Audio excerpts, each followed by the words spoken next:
متابعينا الكرام، رجعنا لكم في هذا الفيديو جديد.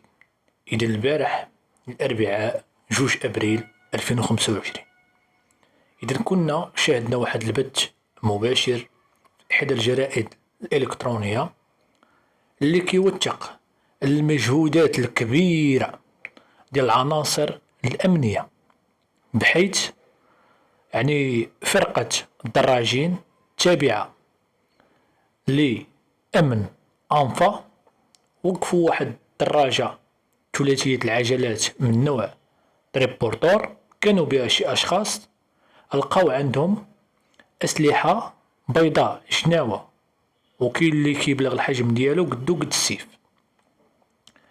ليبقى التساؤل المطروح، اشنو كانوا هاد الناس باغيين يديروا بهاد الشي؟ اشنو كانوا باغيين يديروا بهاد الشي؟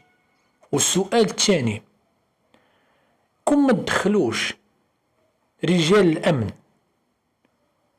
ووقفوا هاد الناس هادو وحيدوا لهم هاد الشي، اش كان غيوقع؟ اشنو كانوا هاد الناس باغيين يديروا بهاد الاسلحه البيضاء اللي كانت بالحوزه ديالهم؟ واش كانوا باغيين يضربوا شي واحد؟ الله اعلم. واش كانوا باغيين يجريسيو بهم؟ الله اعلم. التحقيقات هي اللي غادي تكشف الظروف والملابسات ديال الحيازه ديال هاد الجناوه هادو وهاد الاسلحه البيضاء.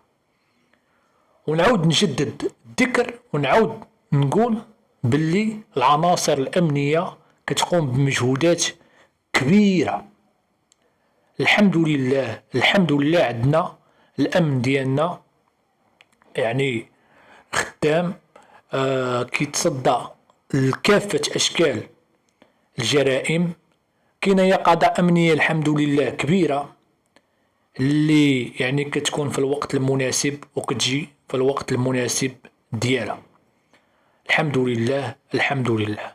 وهاد الاشخاص هادو راه لا يعقل 2025 بنادم باقي كيهز مع داك الشي، راه غياخدو الجزاء ديالهم تم التوقيف ديالهم، غيباشروا معاهم المصالح المختصه بالاجراءات اللي خاصها دار، باش يكونوا عبره لمن لا يعتبر. اذا انت لهنا المتابعين ديالنا، نهايه هذا الخبر، نتلاقاو في خبر اخر.